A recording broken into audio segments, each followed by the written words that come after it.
শ্যামা চালের খিচুড়ি রান্না করার জন্য এখানে আমি চাল আর ডাল নিয়ে নিলাম।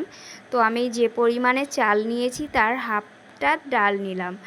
চাল আর ডাল আমি ভালোভাবে ধুয়ে নেব, ধুয়ে রেখে দেব। এবার কুমড়ো নিয়েছি, দেখো সবজির জন্য গাজর, আর এখানে নিয়েছি শাক, আর এটা হচ্ছে কলমি শাক, আর দেখো একটা বিনস নিলাম। এবার এটাকে আমি কেটে নিয়েছি, কেটে ভালোভাবে ধুয়ে নেব, ধুয়ে রেখে দেব।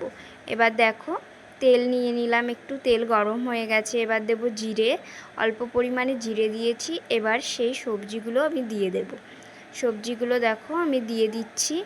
এবার সবজিগুলো দিয়ে আমি ভালোভাবে একটু নাড়িয়ে নেব। আর একটু নাড়ানো হয়ে গেলে দেখো তারপর আমি যে চালটা রেখেছিলাম ধুয়ে, চাল আর ডাল, সেই চাল ডালটাও আমি এর সঙ্গে দিয়ে দেব, দিয়ে একটু ভালোভাবে মিশিয়ে নেব। আর এখানে আমি আমার বাচ্চার পরিমাণ মতো চাল আর ডাল নিয়েছি, তোমরা তোমাদের পরিমাণ মতো চাল আর ডাল নিয়ে নিও। আর দেখো চাল ডাল দিয়ে আমি দিয়ে দিয়েছি, এবার ভালোভাবে আমি মিশিয়ে নেব। তো একটু ভালোভাবে মেশাতে হবে। দেখো আমি ভালোভাবে মিশিয়ে নিলাম। আর এখানে এবার দিয়ে দিতে হবে পরিমাণ মতো জল। তো তোমাদের পরিমাণ মতো জল দিয়ে দিও, আর চাইলে প্রেশার কুকারেও করতে পারো। তো দেখো আমি পরিমাণ মতো জল দিয়ে দিলাম, আর জল দিয়ে একটু ভালোভাবে মিশিয়ে নিলাম। এবার আমি এখানে দেব হালকা অল্প একটু হলুদ গুঁড়ো। তো খুবই সামান্য একটু হলুদ গুঁড়ো দিলাম। আর তোমাদের বাচ্চার বয়স যদি 1 বছরের কম হয় তাহলে লবণ দেবে না। তো আমি এখানে অল্প পরিমাণে একটু লবণ দিয়ে দিলাম, খুবই অল্প।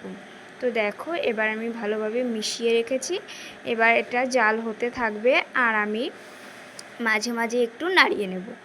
তো এটা আমি ঢেকে রেখেছিলাম, মাঝে মাঝে আমি ঢাকনাটা তুলে একটু নাড়িয়ে নেব। দেখো আমার খিচুড়িটায় কেমন জাল উঠে গেছে, আবার আমি ঢাকা দিয়ে দেব।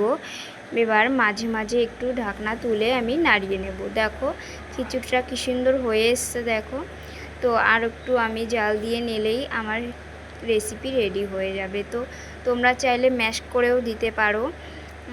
তো দেখো খিচুড়িটার কালার কত সুন্দর এসেছে। আর এভাবেই করে নিলে মশলা ছাড়া খুবই ভালো হবে খেতে, আর খেয়েও নেবে। তো দেখো অনেকটাই হয়ে গেছে, আর একটু জাল দিলেই হয়ে যাবে।